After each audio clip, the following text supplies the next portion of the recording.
मेरे बेटे दुखी हो रहे हैं, आप कुछ करिए। कश्यप ने बताया, देवी एक 12 दिन का परिवर्त होता है, अगर वो ठीक नियम से तुम कर लोगे, तुम्हारे गर्भ से ऐसा पुत्र पैदा होगा जो तुम्हारे बेटों को से छीना हुआ राज्य तुम्हारे बेटों को मिल जाएगा। देखिए मां अपने बेटों के लिए क्या नहीं करती है। अभी पूर्वता से सुन रहे थे ना मां की बात, क्या नहीं करती। बेटा नहीं हो रहा उसके लिए कितनी मेहनत करते हैं। मैं एक बात और बताऊं आपको, सुनिए। एक कन्या की शादी हुई, 10 साल हो गए, उसकी गोद में कोई खिलौना नहीं आया। वो कन्या कितनी कोशिश कर रही है, उसकी सास। अच्छा, सास को ज्यादा चिंता है पोते की कि मां को ज्यादा चिंता है बेटे की? सास को ज्यादा है। कितना प्रयत्न करते हैं। बांके बिहारी जी की जो आके के मनौती मानते हैं, मेरा कोई पोता दे दो, मैं तुम्हारा ये करूंगी। और व्यास गद्दी एक बात कहती है आपको, जितना बेटे के आने के लिए, पोते के आने के लिए जितना प्रयत्न ये देवियां करती हैं, उससे चौथाई प्रयत्न भी भगवान के लिए करें, भगवान प्रकट हो जाए। विचार करके देख लो, इसमें विचार करके देख लो आप।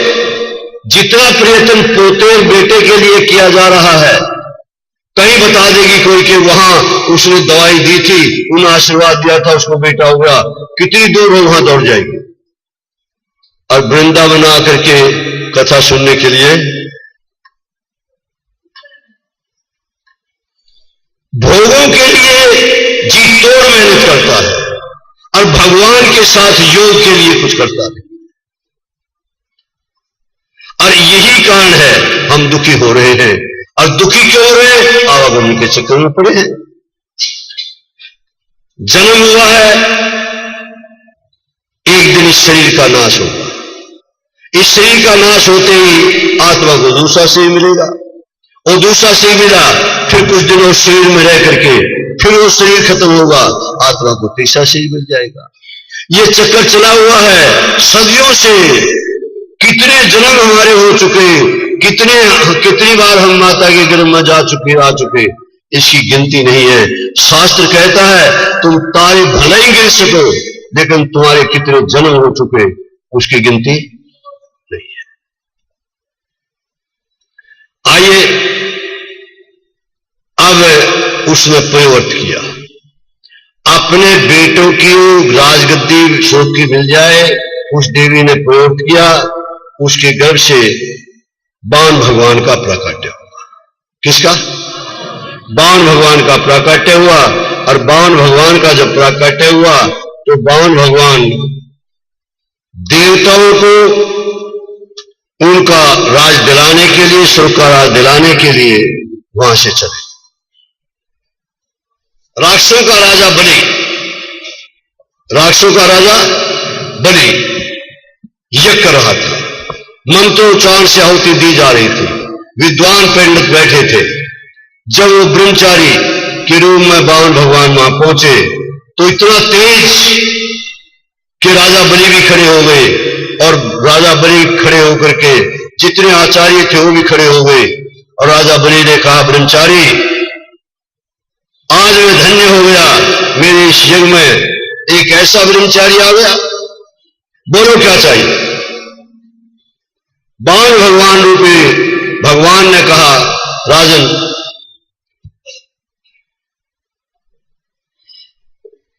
मेरे साथ एक घटना घट गई। मैं बाल ब्रह्मचारी हूं, मेरे को कुछ नहीं चाहिए था, लेकिन मेरे साथ एक घटना ऐसी घट गई कि मेरे को तेरे से मांगना पड़ा। क्या घटना घटी? घटना यह घटी कि मैं एक गांव से दूसरे गांव में जा रहा था, और एक गांव से दूसरे गांव में जब जा रहा था तब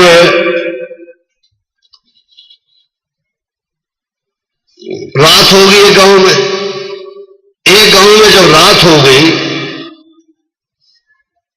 तो मैंने पूछा, यहां कोई मंदिर है कि कोई नहीं, धर्मशाला है कि कोई नहीं?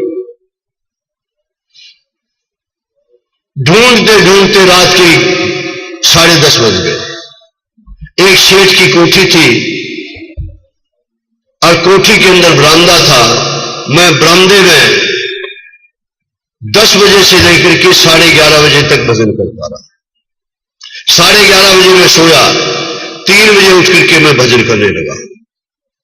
8 बजे घरवाले उठे और 8 बजे घरवाले उठ करके दरवाजा खोला, मेरी कोठी में क्यों बैठा है, उठ यहां से चल। मैंने उस सेठ को कहा मैं धर्मशाला में बैठा हूं, कोठी में नहीं बैठा। वो कहता नहीं कोठी मेरी है, धर्मशाला नहीं है ये। मैंने उससे पूछा कि भाई तेरे से पहले इस कोठी में कौन रहता था? कि मेरे पिताजी।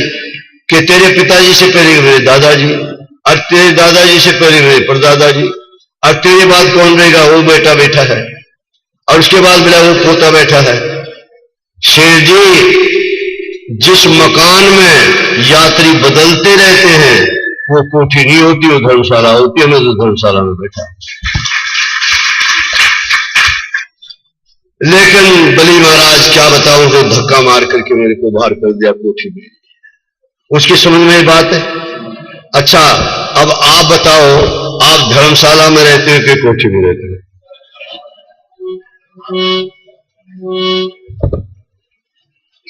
इसको उसको भी धर्मशाला समझो और इसको भी धर्मशाला समझो। वो धर्मशाला है, एक कर्मशाला। बात समझाएगी नहीं आपको? कौन साहब समझेंगे? वो धर्मशाला है जिसमें रह रहे हो, और एक कर्मशाला है। धर्मशाला में रहते हुए, कर्मशाला में रहते हुए कर्म बढ़िया करो। ये कर्मशाला है। जैसा कर्म करोगे वैसा फल तुम्हें मिलने वाला है। कर्म बढ़िया करो। हमारी आत्मा बता देती है ये कर्म घटिया है कि बढ़िया है, जरूर बता देती है, इसमें कोई शंका नहीं करना। अच्छा, अब बोलो क्या चाहिए? कि मेरे पैरों से नाप करके 3 पग भूमि चाहिए, और कद कितना? 52 अंगुल का, और मेरे पैरों से नाप करके, तेरे पैरों से नहीं। राजा बलि ने कहा विद्वान तो तू इतना लगता है और मांगते वक्त मूर्ख बन गया। किसके सामने खड़ा है? राजा बलि के सामने एक बार जो भीख मांग ले उसको जीवोपरीत कुछ मांगना नहीं पड़ता। तुम क्या मांग रहे हो मेरे से? तुम्हें मांगने में शर्म, मेरे को देने में शर्म आ रही है? कोई स्टेट मांगो, गांव मांगो, कोई और प्रांत मांग लो, पंजाब प्रांत, हरियाणा प्रांत, कुछ मांगो। कि महाराज देने वाला बहुत दानी हो, लेने वाले को उतना ही देना चाहिए जितने की जरूरत है। मैं लोभी नहीं, मैं लोभी नहीं। अच्छा, दिया 3 पग, किसका संकल्प करो। उसके गुरु थे शुक्राचार्य। शुक्राचार्य समझ गए ये विष्णु है और मेरे शिष्य का सब कुछ ले लेगा। चाहिए तो ये था गुरु को कि चरणों में गिर जाओ, मौका है मुक्ति का। अरे तेरे दरवाजे पर आज संसार का मालिक खड़ा हुआ है, मांग रहा है, चरणों में गिर जाओ। चाहिए तो था गुरु को ये, लेकिन गुरु का कर्तव्य नहीं निभा रहा। वो गुरु कहता है इसको इनकार कर दो, ये विष्णु है, सारे संसार तुम्हारा सब कुछ हड़प कर देगा और तुम्हें लक्ष्मी से हीन कर देगा। राजा बलि ने कहा मैंने एक दफा कहा दिया, मैं कैसे कहूं नहीं दूं? अरे ये विष्णु है, ये दिया हुआ किसका है? दिया हुआ उसका है, जब चाहे ले ले, मेरे को क्या इतराज है? संकल्प करने लगे तो वो होता है सागर, तो तुरी लगी रहती है। शंकराचार्य उसमें बैठ गए कि जल निकलेगा नहीं, संकल्प होगा नहीं। भगवान ने देखा जल क्यों नहीं निकल रहा है, एक डिक्का लिया, एक किया, एक आंख। शुक्राचार्य ने सोचा हट करेगा तो दूसरी भी जाएगी, सूरदास बन करके चलना पड़ेगा। निकले, संकल्प हो गया। राजा बलि की एक लड़की थी रत्नावली। रत्नावली ने जब देखा बालक को, आहा कितना सुंदर बालक है, कितना अद्भुत बालक है, कितना प्यारा बालक है। अब मन में इच्छा आ गई कि कितना अच्छा हो ये मेरी गोद में हो और मैं इसको गोद में लिटा करके अपने सतन से इसको दूध पिलाऊं। ये मन में इच्छा हुई रत्नावली के, जो राजा बलि की लड़की थी। भगवान ने कहा तेरी इच्छा पूरी करूंगा। भगवान ने उसी वक्त संकल्प कर दिया तेरी इच्छा पूरी होगी। अब जब नापने का नंबर आया तो भगवान ने विराट रूप धारण कर लिया। 2 पग में सब नाप दिया। दूसरा पग जब ब्रह्मलोक में पहुंचा, ब्रह्मा जी ने देखा मेरे भगवान का चरण है, तो ब्रह्मा जी ने अपने कमंडलों से जल डाला चरण पर, चरणामृत में मिला लो, उसी की एक गंगा बनी हुई है। और गंगा 3 भागों में बटी हुई है, उसी की है। इस गंगा को विष्णुपदी भी कहते हैं। विष्णुपदी यानी भगवान विष्णु के पद से सप्रश हुई, ये इसका नाम ये भी है। अब 2 पग में सब नाप लिया। भगवान ने कहा राजन नरक में जाने के लिए तैयार हुआ। कि क्यों? कि तुमने कहा था 3 पग में दूंगा, 2 पग में सब नप गया, अब तीसरा पग रखने के लिए तेरे पास कुछ है नहीं। और जो कहता मैं दूंगा नहीं देता उसको निकल जाना पड़ता है। इस प्रसंग से सूत्र तुम भी पकड़ लो। किसी को वायदा मत करो मैं जरूर दे दूंगा। भाई कोशिश करेंगे, कोई इमरजेंसी होगी तो मेरी बस की बात नहीं। बनवानिया समझना, आपने वायदा कर दिया इनको, पंडित जी को, कि 10,000 रुपए कल मैं 12 बजे आपको दे दूंगा, जरूर दे दूंगा, तुम जरूर ले जाना। अरे भी हो गए, ठीक है, कल ही चाहिए मेरे को, तो कल मिल ही जाएंगे। और रात को प्राइम मिनिस्टर का जय सीताराम हो गया। अगले दिन बैंक, क्या करोगे फिर? जो वचन दिया था उसका क्या हुआ? थोड़ी बात बीच में रख लिया करो। ये तुम्हारे, मैं इस व्यास गद्दी से ये बात जीवन में उतारने के लिए बोल रहा हूं तुम्हारे को। कोई अगर तुम्हारे को कहे ये चीज मेरे को दो, कोशिश करूंगा भाई जरूर। अगर कोई इमरजेंसी होगी तो मेरे बस की बात नहीं। अब अगर ये कहा होता पंडित जी को इमरजेंसी होगी तो कोई बात नहीं, तो आप कैसे कहते देखो भाई प्राइम मिनिस्टर का जय सीताराम हो गया, अब मेरे बस की बात नहीं, आप पर दोष नहीं आएगा। नहीं तो दोष लगेगा, नहीं तो क्या लगेगा? दोष लगेगा। इस बात को ध्यान में रखो। अच्छा, अब जब राजा बलि को कहा कि नरक में जाने के लिए तैयार हो जाओ, 2 पग में सब नप गया, तीसरे पग के लिए तुम्हारे पास कुछ है नहीं। राजा बलि ने कहा महाराज एक बात बताओ, जो देता है सामान, और सामान की कीमत ज्यादा है कि देने वाले की? कौन साहब समझेगी बात को?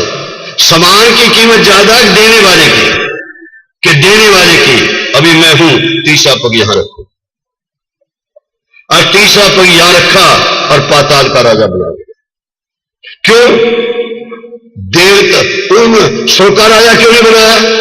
वचन दे रखा था कि तेरे गर्भ से ऐसा बेटा पैदा होगा जो तुम्हारे बेटों को तुम्हारा छिना हुआ राज मिल जाएगा। देवताओं को शोक का राज मिल गया और राक्षसों को, राजा बलि को पाताल का राज। एक बात ध्यान करना, वो क्या? वो ये कि देवताओं के पास भगवान नहीं गए, पाताल में भगवान राजा बलि के यहां 28 दरवाजे कहते, कोई 32 कहता है, कोई 28 कहता है। उस महल के जो पाताल में बना हुआ था राजमहल, उसके 28 दरवाजे थे। 28 दरवाजों पर 28 रूप धारण करके और लाठी लेकर के खड़ा। कौन से दरवाजे से आए, कौन से दरवाजे से शुरू मारो? भगवान जिसने सब कुछ समर्पण कर दिया उसके खुद समर्पण हो गए। बात समझ ही नहीं आई? समझे नहीं समझे? राजा बलि ने सब कुछ समर्पण कर दिया और अपने आप को भी समर्पण, उस राक्षस से न समर्पण किया, उसके नौकर बनकर के आज दरवाजे के ऊपर पहरा दे रहे। 28 दरवाजे बताते हैं उसके महल के थे, 28 रूप धारण करके खड़े। अखंडानंद जी महाराज हुए एक बहुत बड़े ऊंच कोटि के संत वृंदावन में। उन्होंने अपने ग्रंथ में लिखा है कि एक बार रावण आया पाताल में। ओए चौकीदार, हाँ महाराज, अपने राजा बलि से कहो रावण युद्ध करने के लिए आया। चौकीदार ने कहा पहले चौकीदार को हरा दे फिर जाना मालिक के पास। पहले चौकीदार को हरा फिर जाना उसके पास। भगवान ने उठाया, फेंका रावण को और जाकर के लंका में गिरा। इस तरीके से भगवान ने देवताओं को स्वर्गराज दे दिया और असुरों को पाताल का राज दे दिया।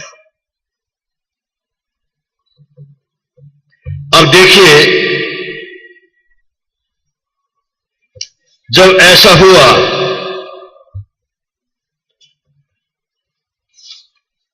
दो बार भगवान का नाम लो, श्रीमन नारायण नारायण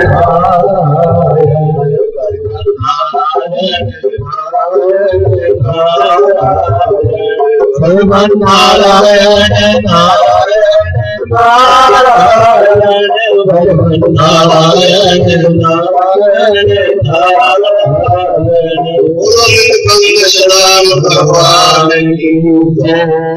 यहाँ 8वां स्कंद विराम लेता है।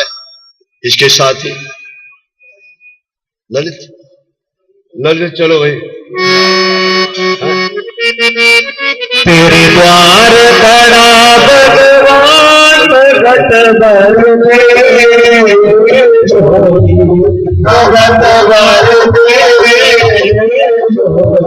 तेरे द्वार बड़ा भगवान भगत बर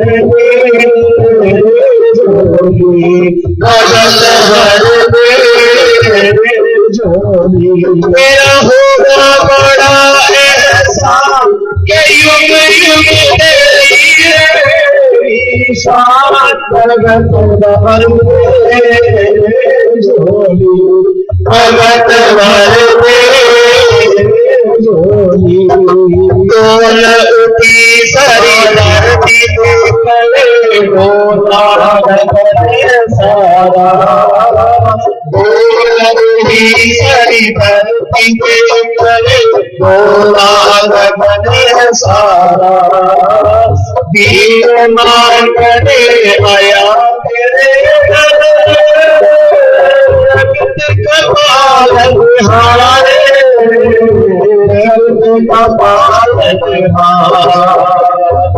भीख मांगने आया तेरे कपाल हारे जगत कपाल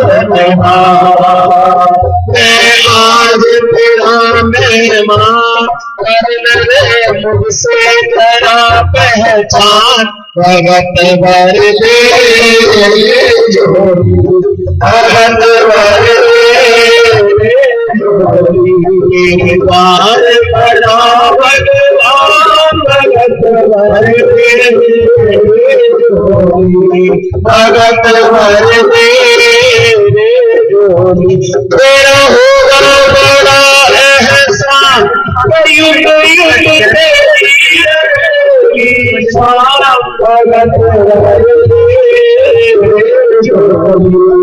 भगत भगत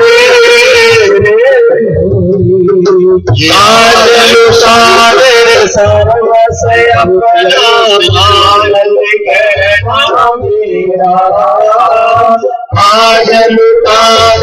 सर्वस अपना मान के नाम मिट जाएगा पल के तेरा जन्म जन्म का तेरा जन्म जन्म का तेरा मिट जाएगा पल में तेरा जन्म जन्म का तेरा जन्म जन्म का तेरा तू छोड़ सकल अभिमान हमारे कर मेरे तू अपना काम जगत भर जगत भर तेरे द्वार करा भगवान भगत भर भगत भर भगत भर बोलो सतगुरुदेव महाराज की जय। तो बड़ा ही सुंदर भजन। तो हमारे गुप्ता जी, हमारे समिति के प्रधान गुप्ता जी। बोलो वृंदावन बिहारी लाल की, वेद व्यास महाराज की, वृंदावन धाम की, सभी भक्तों की। अब इससे पहले एक भजन भी होगा। भजन से पहले हमारे समिति के आज जयपाल जैन, जय भारत सरिया वाले हमारे बीच में आए हैं, तो मैं उनसे प्रार्थना करूंगा 5-4 मिनट के लिए वो अपने विचार आपको बताएंगे। उसके बाद चैनल वाले आएंगे 4:30 बजे। तो 4:30 बजे से पहले एक हमारी बीना गुप्ता का भजन होगा जलंधर वालों का, और वो आगे आ जाएंगे, पहले ही आगे आके बैठ जाएंगे, क्योंकि चैनल वाले कहते हैं आने में आपको बहुत समय लगता है। तो अभी जयपाल जैन जी।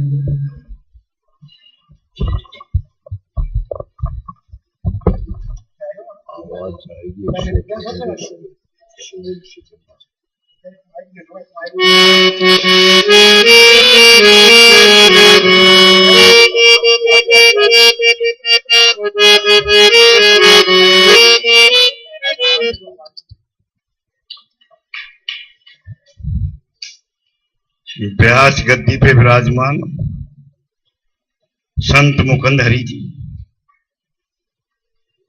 मंच पे विराजमान आचार्य जी, और इस धर्म सभा में आए हुए धर्म बंधु भाइयों और बहनों, ये जो कथा रूपी पौधा है हमने बहुत ही सूक्ष्म रूप में शुरू किया था। कहते हैं अकेला चला था मैं, कारवां बनता चला गया। महाराज जी जब कथा करते थे बहुत कम भगत जन आते थे और आलोचनाएं भी होती थी। जैसे आम आदमी की प्रवृत्ति है, कुछ लोग सभा में इस टाइप के होते थे, ये कमी है, वो कमी है, ये है, वो है। पहले तो पंचकुला में कथाएं करते थे, अब बाहर आने लग गए। हम कहने लगे भाई आप क्या देखते हो, ये वो विराट रूप धारण करेगा जैसे पीपल और बट का जो ना वृक्ष होता है। और आज ये कथा समिति आपके सामने है और हमारे कथावाचक मुकुंद हरि जी आपके सामने हैं। अब तो गिनती नहीं है कितनी कथाएं होगी। हम लोग सिक्किम तक पहुंच गए पंचकुला से चलते चलते। राजस्थान में कथाएं हो रही हैं, देवभूमि हिमाचल में कथाएं हो रही हैं, पंचकुला में, चंडीगढ़ में तो जब भी समय मिलता है होती रहती हैं, यूपी में, राजस्थान में, और अब क्या क्या बताएं। हम एक कथा पितृपक्ष में हरिद्वार में करते हैं। कुछ लोग, कुछ मेरे भाई बहन किसी कारण से उस परम पूज्य परमात्मा ने इस योग्य नहीं बनाए कि हम अकेले कथा कर सके। हम लोगों की समिति ने, हम लोगों के मुकुंद हरि जी ने एक ये रखा भाई, जजमान बनाओ बारे में और इनके सबके पितरों के लिए पंडित बिठाओ, ताकि जो मेरा भाई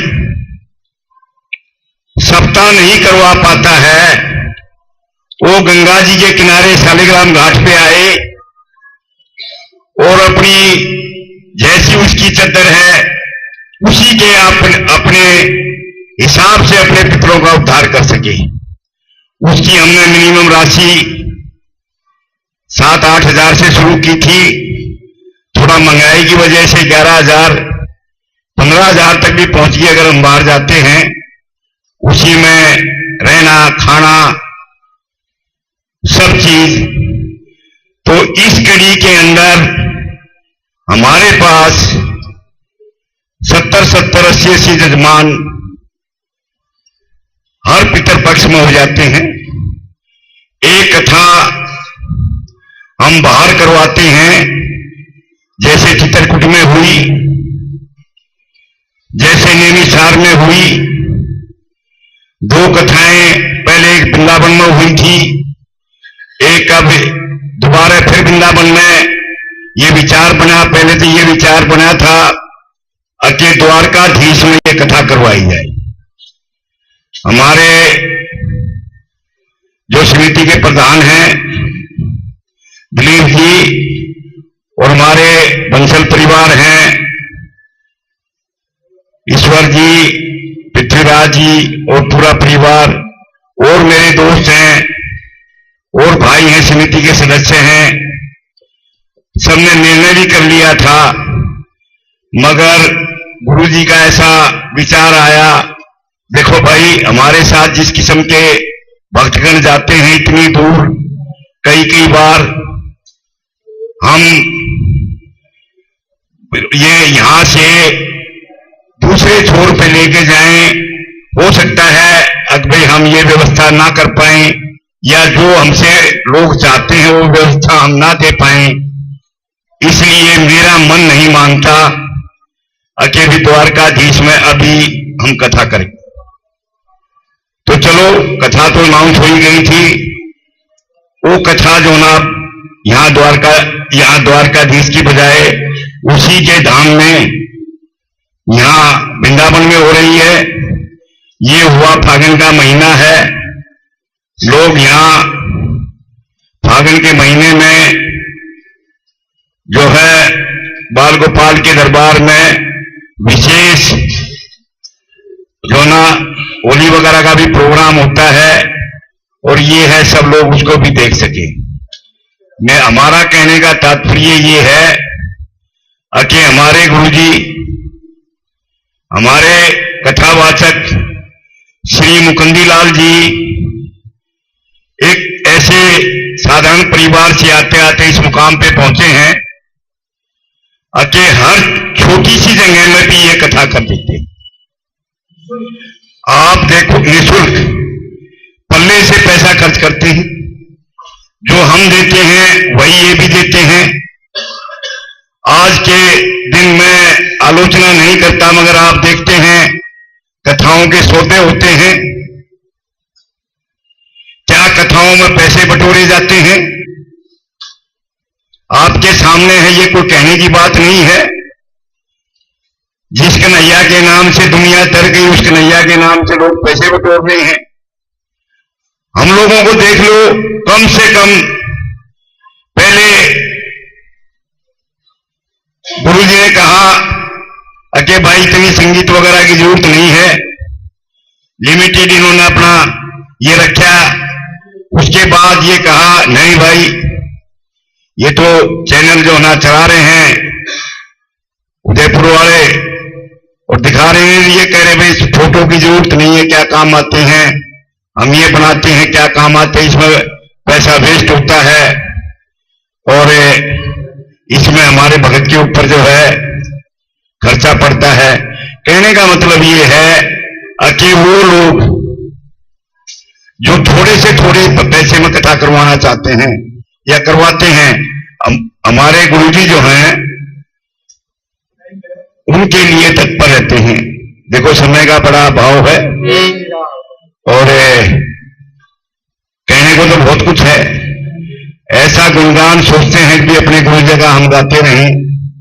भाई हमको तो बहुत मिला है। अभी थोड़ी देर पहले कह रहे थे, अभी कथा के माध्यम से कह रहे थे कि माता जो है ना बेटे के लिए पता नहीं क्या क्या करती है। देखो, मुझे कहने में ये संकोच नहीं है। जब मैं यहां 9 साल पहले आया, पता लगा गुरुजी को, और गुरुजी जी जब जिंदा थी उनको, तो ये लोग ऐसे मचल गए जैसे जो ना इनके घर में बेटा नहीं हुआ।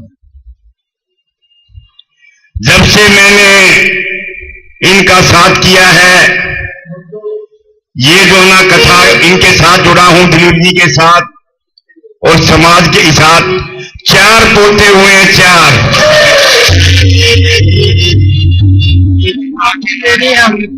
उनकी पार्टी देनी है, बिल्कुल देनी है। ऐसा दिन रोज रोज आए।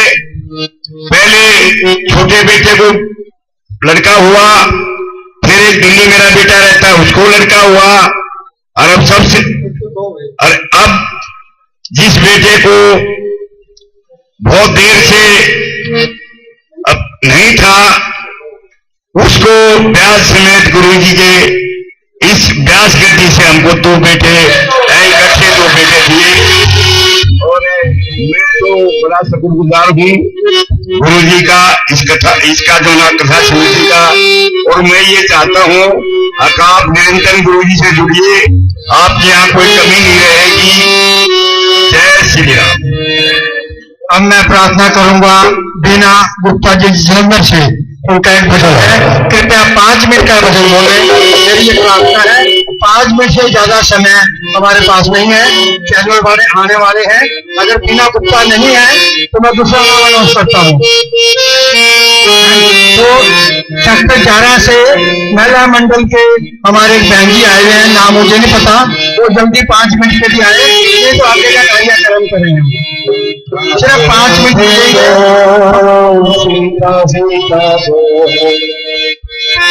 आज को आजू के नाम तो बहन जी आ रही है, बहुत सुंदर होश आएगी।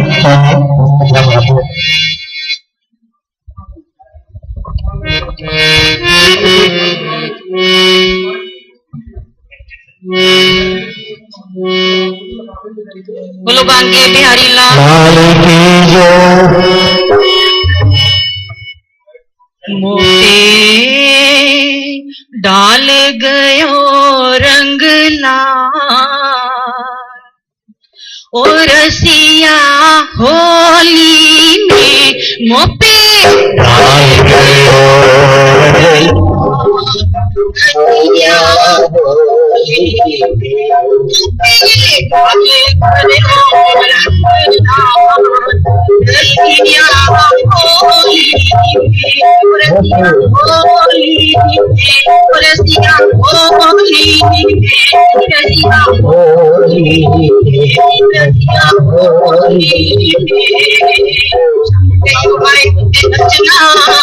पैरों विच घुंघरू पाके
पीछे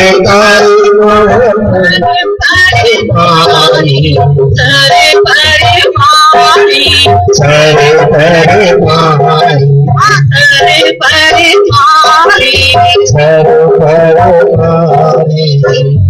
मेरी मांग को कर गयो लाल रसिया होली में, मेरी मांग को कर गयो लाल रसिया होली में, डाले गयो रंग लाल रसिया होली में, रसिया होली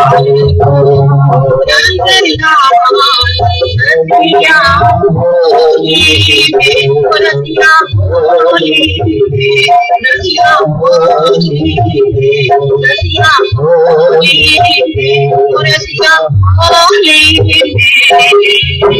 अरे पिचकारी मेरे माथे पे मारी, पिचकारी मेरे माथे पे मारी, माथे पे मारी, माथे पे मारी, माथे पे मारी, माथे पे मारी।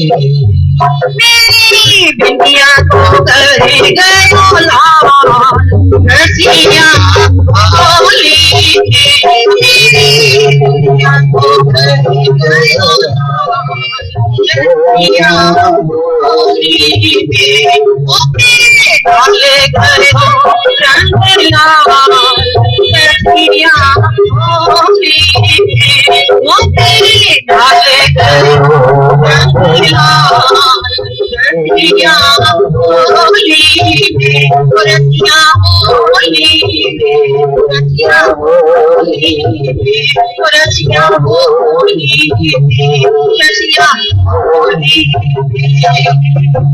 अरे पिचकारी मोरी गले पे मारी, पिचकारी मोरे गले पे मारी, गले पे मारी, गले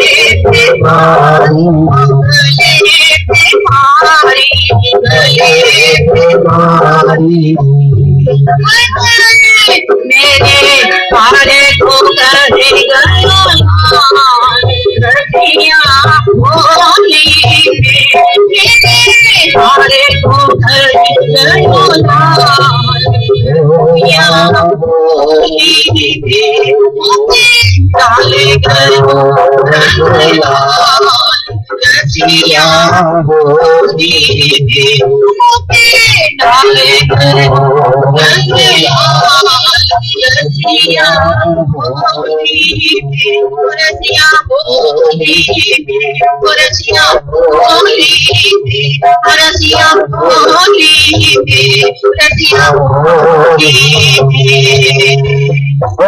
पिचकारी मेरी पायल पे मारी, पिचकारी मेरी पायल पे मारी, मेरी पायल को कर गयो लाल रसिया होली में, मेरी पायल को कर गयो लाल रसिया होली में, डाले गयो रसिया रसिया होली में।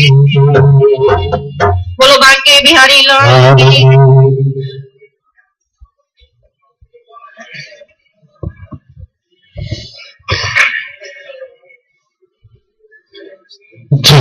एक साथ अपने दोनों हाथों को उठाकर प्रेम और भाव से मधुर वाणी से बोलेंगे, जय श्री राधे, जय नारायण। शांति बनाए रखिए। अभी आप और हम साधना चैनल के माध्यम से, जी हाँ, अभी आप साधना चैनल के माध्यम से श्रीमद् भागवत कथा का रसास्वादन कर रहे हैं और यह अनुष्ठान वृंदावन के पावन धरा से आप तक प्रेषित किया जा रहा है। इस कथा के प्रवक्ता और प्रस्तोता है परम श्रद्धेय परम पूज्य श्रीमद् भागवत कथा के मर्मज्ञ मनीषी और विद्वान श्री मुकुंद हरि जी महाराज, जो अपनी अलौकिक रसमयी वाणी से आपको आनंदित कर रहे हैं। कथा का श्रवण करवाया जा रहा है। यह अनुष्ठान नारायण सेवा संस्थान एवं सेवा प्रमोद धर्म उदयपुर राजस्थान और श्रीमद् भागवत कथा रामायण कथा समिति चंडीगढ़ के संयुक्त प्रयास से आप तक पहुंचाया जा रहा है। जहां आज महिला दिवस है, अंतर्राष्ट्रीय महिला दिवस मनाया जा रहा है और यहां पर ठाकुर जी के प्राकट्य दिवस को मनाया जा रहा है। अर्थात यहां पर हम बात करते हैं महिला दिवस की, महिला की और ठाकुर स्वरूप बच्चों की। जहां आज का विशेष अंक महिलाओं को समर्पित है और साथ में छोटे छोटे बच्चों को समर्पित है, क्योंकि आज ठाकुर जी का प्राकट्य दिवस है। तो ठाकुर जी और यशोदा मां का दिवस है। नारायण सेवा संस्थान के साथ किस प्रकार से हम इन दिवसों को जोड़ते हैं, आइए। नारायण सेवा संस्थान में एक बच्चा आता है, उसकी उम्र कितनी है, लगभग 18-20 वर्ष के बीच में, और वो रो रहा है, विकलांग भी है। जब उससे बात की जाती है तो बताता है कि असल में बात यह है कि मैं अपनी विकलांगता की वजह से दुखी नहीं हूं। आज ऐसा पहली बार हुआ है कि मेरी मां को मैं बिना बताए यहां पर आया हूं उदयपुर। मेरे पिता नहीं है, सिर्फ मेरी मां है जो मजदूरी करके मेरा पेट पालती है, मेरा भविष्य संवारने के लिए भगवान से प्रार्थना करती रहती है, दिन रात इसी प्रयास में रहती है कि कैसे मैं आगे बढ़ूं। परंतु हमारे पास इतना पैसा नहीं था कि यहां तक मेरी मां लेके आती, इसलिए मैं बिना टिकट के यहां तक पहुंचा हूं और मेरी मां को बिना बताए यहां तक पहुंचा हूं। मेरे को दुख मेरी विकलांगता की वजह से नहीं है, अभी तो इस बात का है कि जब मेरे पापा नहीं है, मेरे घर में मेरी मां का कोई सहारा नहीं है, तो ऐसे समय में मुझे उसका सहारा बनना चाहिए।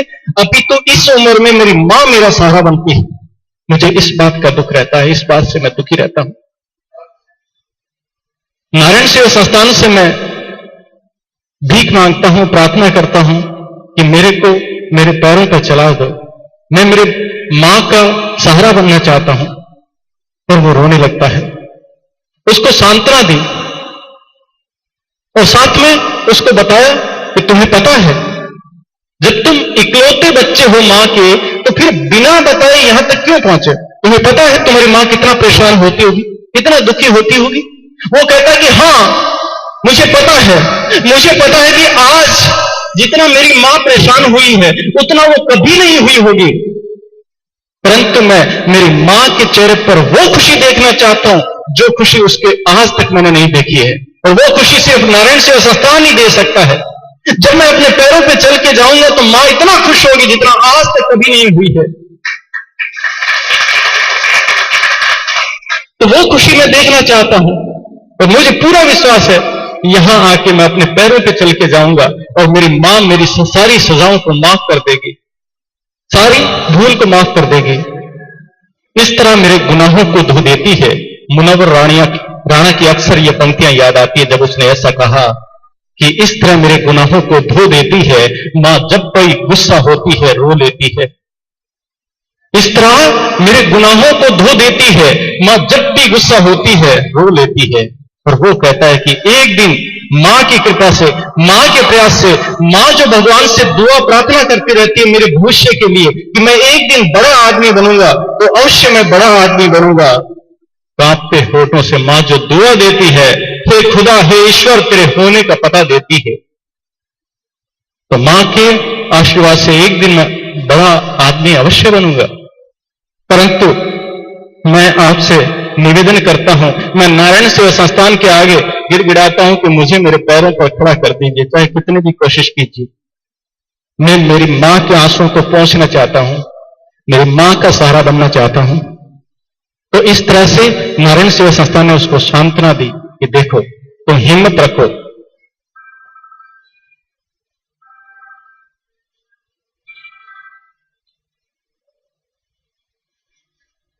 नारायण सेवा संस्थान ने उसको हिम्मत दी और कहा कि देखो तू सूरज है पगले, फिर क्यों अंधकार से डरता है, तू तो अपनी एक किरण से जग प्रदीप्त कर सकता है। बस हिम्मत मत छोड़ना, हौसला मत छोड़ना, एक दिन अवश्य उजाला होगा, रोशन होगा तुम्हारा भविष्य। तो नारायण सेवा संस्थान ने उसका इलाज किया, निःशुल्क इलाज, निःशुल्क दवाइयां प्रोवाइड करवाई। रहे, पूरी तरह से उसका ख्याल रखा गया। वो मुस्कुराते हुए अपने घर गया, ऐसे गया जैसे पारिवारिक सदस्य विदा होता है। अपने पैरों पर चल करके गया, अपने पैरों पर वो चल करके गया, और आज उस बात को 8 साल हो गए हैं। आज वो नारायण सेवा संस्थान में वापस आता है। कुछ दिन पहले आपको बता दें, कुछ दिन पहले वो वापस आता है और याद दिलाता है कि याद मैं उस समय आया था, 8 साल पहले नारायण सेवा संस्थान में आया था, और नारायण सेवा संस्थान ने ही मुझे ये पैर दिए हैं। मैं अपने पैरों पर चला हूं, और मां की दुआ से और नारायण सेवा संस्थान के प्रयास से आज आपको बता दें, आपको आश्चर्य होगा कि मां ने जो प्रार्थना की थी वो प्रार्थना सफल हो गई। मुझे आज बताने के लिए मेरे पास मां नहीं है, उनकी मां इस समय नहीं है, परंतु आज वो भोपाल के अंदर एक बड़े कॉलेज के अंदर प्रोफेसर है।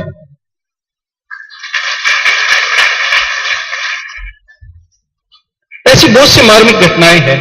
नारायण सेवा संस्थान के द्वारा बहुत से लोग सफल होते हैं, भविष्य संवरता है, और आने के बाद उसने कृतज्ञता प्रकट करते हुए नारायण सेवा संस्थान में सहयोग देके गए वो, और साथ में उन्होंने अपने हाथ से जो 2 पंक्तियां लिख के गए तो जहन में मेरे बार बार आती, और मैं अक्सर ये पंक्तियां पूरी दुनिया में प्रेषित करता हूं कि जब जब लिखा मैंने कागज पर मां का नाम। देखो उनके जीवन में कितना महत्व है मां का, बार बार वो मां का जिक्र करते हैं कि जब जब लिखा मैंने कागज पर मां का नाम, बड़े अदब से कह उठी कलम, हो गए चारों धाम।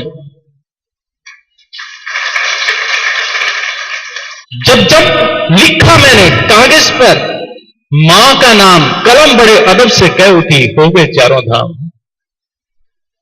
तो जब ऐसी भावना हो, मां के प्रति ऐसा स्नेह, प्रेम और उसके श्री चरणों में ऐसा सत्सत नमन हो, तो क्यों ना मां का आशीर्वाद मिलेगा। माता पिता के चरण छुए जो चारों धाम तीर्थ के पाए, जो आशीष दिल से दे ये फिर भगवान से भी टाली न जाए। तो ये आशीर्वाद है।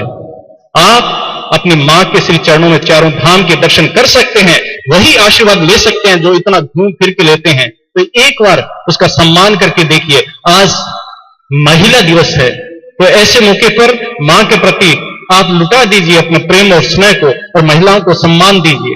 अगर हो सकता है आप दीन दुखियों को अगर खुश कर देंगे तो उनकी माताएं, उनकी बहनें अवश्य खुश होगी। जी हां, क्योंकि दूसरों के आंखों में आंसू नहीं देख सकती है महिला, मां बहन अपने आंसू छुपा लेती है, परंतु दूसरों के आंसू वो मिटा देती है। तो आइए ऐसी मां के प्रति आज सम्मान प्रकट करते हुए सहयोग दें, और जिन्होंने अपनी भावनाएं प्रेषित की है महिलाओं के प्रति, उनका हम यहां पर जिक्र कर रहे हैं। इसमें जो हर बीच उपस्थित है एक महानुभाव, ये है मास्टर लक्ष्य तरण जी। जी हां, लक्ष्य तरण जी।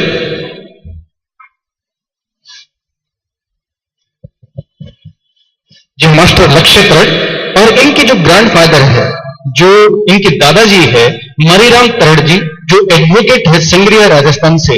इन्होंने एक बच्चे के ऑपरेशन के लिए अपने पोते के नाम से सहयोग दिया है। लक्ष्य तरण के नाम से 5100 रुपए की राशि समर्पित की है। तालियों से इनका स्वागत किया जाए। कृपया मंच पर आइएगा। अगर यहां पर उपस्थित है उनके कोई भी पारिवारिक सदस्य, तो कृपया मंच पर आकर महाराज जी से आशीर्वाद लें। जी हां, शांता जी श्रीवास्तव, ये कानपुर उत्तर प्रदेश से है। इन्होंने दवाइयों के लिए सहयोग दिया है। कृपया ये भी मंच पर आ जाइएगा। इनका बहुत बहुत आभार प्रकट करते हैं। और जो इस समय जा रहे हैं उनका नाम कृपया अभी हम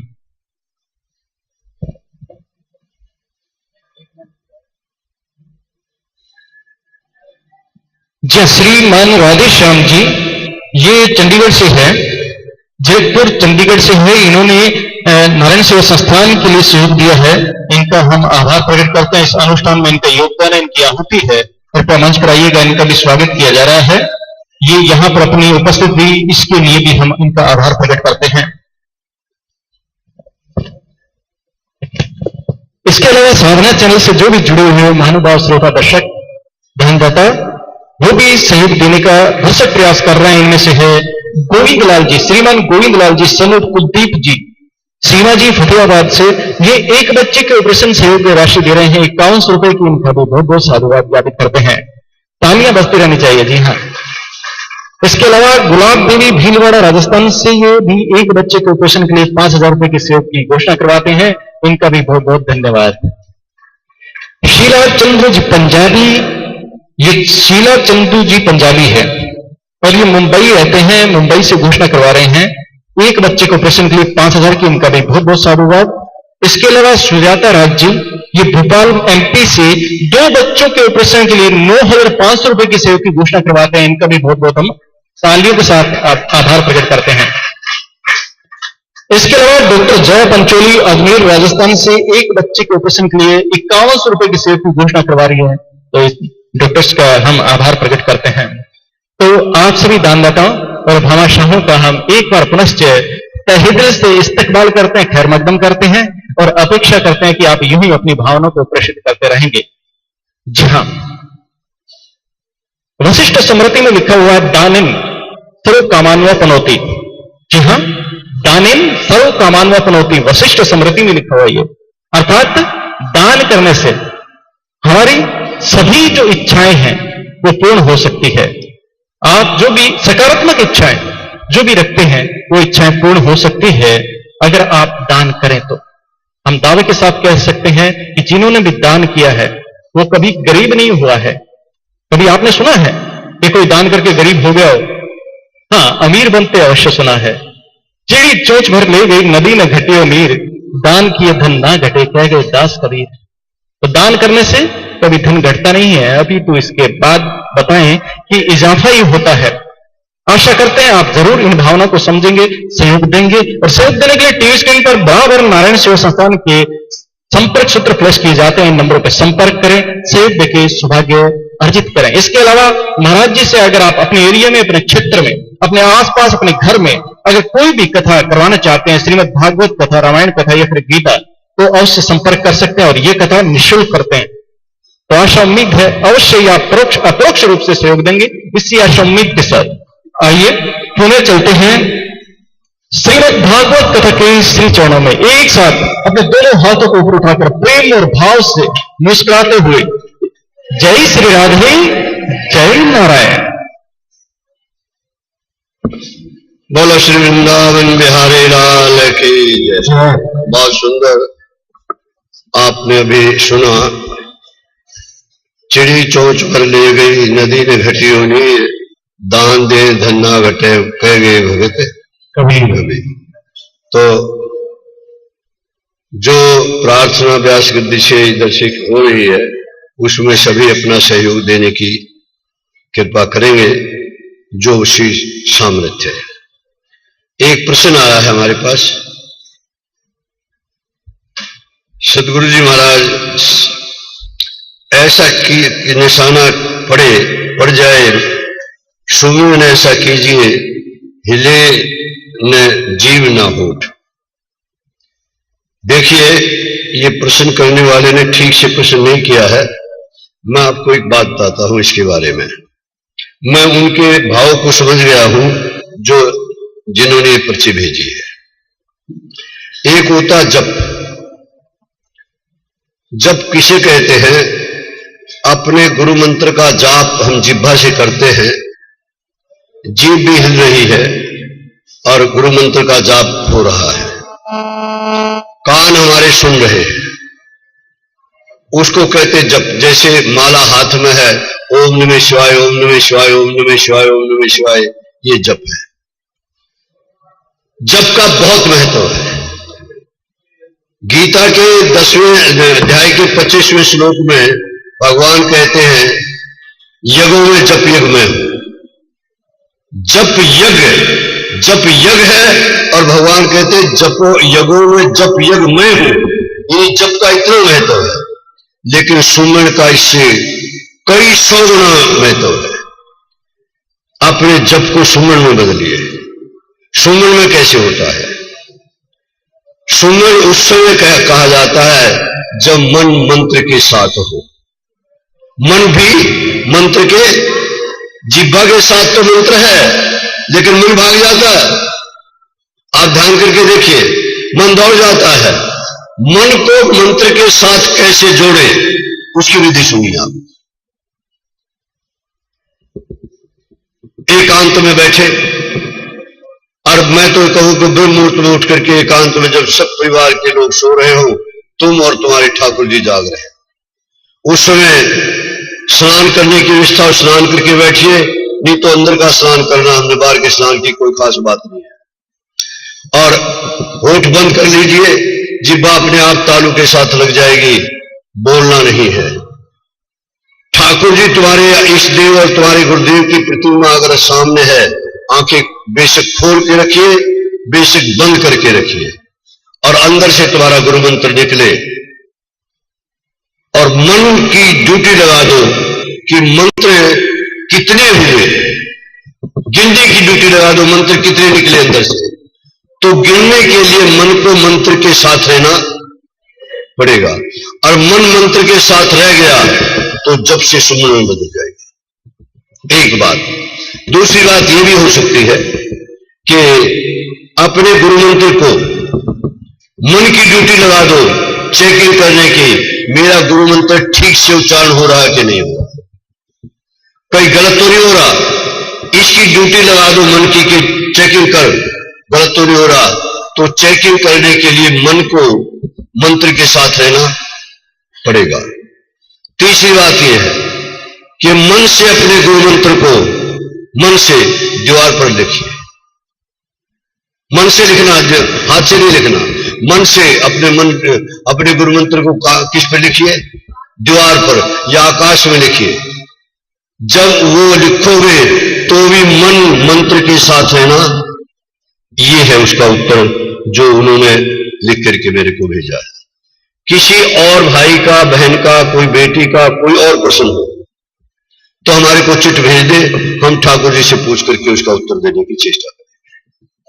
और जिसने चिट भेजी है उसकी तसल्ली नहीं हुई हो तो कमरे में आ जाए हमारे पास, उसकी तसल्ली करा देंगे। अब यहां टाइम इतना हमारे पास नहीं। आइए, 8वां स्कंद विराम लेता है और 9वें स्कंद में पहले पहले राजा अम्बरीश की कथा है। एक राजा अम्बरीश थे, धर्मात्मा राजा थे, धर्म का काम करते थे, एकादशी का व्रत रखते थे। 65-70 साल की उम्र हो गई। अब उन्होंने सोचा पता नहीं एकादशी का व्रत निभ पाएगा कि नहीं पाएगा, इसका उद्यापन कर देते। जिस दिन उद्यापन किया, द्वादशी के दिन बहुत सारे ब्राह्मणों को और बहुत सारे ऋषि मुनियों को निमंत्रण दिया, प्रसाद पा करके जा रहे थे। इतनी देर में दुर्वासा ऋषि आ गए। किसी आयोजन में कोई ऋषि आ जाए, कोई तपस्वी आ जाए, कोई महात्मा आ जाए, इंद्र देवता आ जाए, गौ बछड़ा सामने आ जाए, समय है ना आयोजन सफल। अम्बरीश ने सोचा ऐसे तपस्वी मेरे आयोजन में आए हैं, मेरा सफल। दुर्वासा को निमंत्रण दिया, ऋषिवर बहुत अच्छे मौके पर आए हो, आप प्रसाद पाओ। दुर्वासा ने कहा हम दोपहर का स्नान करके आते हैं, प्रसाद पाएंगे। दोपहर का स्नान करने गए, वापस आए नहीं, अभी त्रयोदशी लगने वाली हो गई। एकादशी का व्रत का यह नियम है कि द्वादशी की समय समय में व्रत को खोलना पड़ता है, प्रसाद पाना पड़ता है। अगर व्रत रखते रखते द्वादशी चली जाए, त्रयोदशी लग जाए तो पाप लगता है। त्रयोदशी लगने वाली हो गई और दुर्वासा ऋषि स्नान करके आए नहीं। विद्वानों से पूछा राजा अम्बरीश ने क्या करना चाहिए। विद्वानों ने बताया कि भगवान का चरणामृत एक बूंद ले लीजिए, आपका व्रत खुल गया और आपने प्रसाद भी नहीं पाया। एक बूंद भगवान का चरणामृत राजा अम्बरीश ने लिया, त्रयोदशी लग गई, दुर्वासा जी आ गए। त्रयोदशी लगी, तुमने व्रत का क्या किया? महाराज विद्वानों से पूछ करके एक बूंद भगवान का चरणामृत लिया है, बस क्रोधित हो गए। एक बात देखिए, एक ज्ञानी होता है, एक तपस्वी होता है, एक भक्त होता है। 3 ज्ञानी, तपस्वी और भक्त। ज्ञानी को अभिमान का खतरा है, तपस्वी को क्रोध का खतरा है और भक्त को इन दोनों खतरों से बचा रहता है। तुम ना ज्ञानी बनने की चेष्टा करना, ना तपस्वी बनने की चेष्टा करना। तुम क्या बनने की चेष्टा करना? भक्त बनने की चेष्टा करना। भक्त पर ये दोनों कानून लागू नहीं होते हैं। भक्त तो बस ऐसे रहता है जैसे 6 महीने का बच्चा अपनी मां की गोद में रहता है।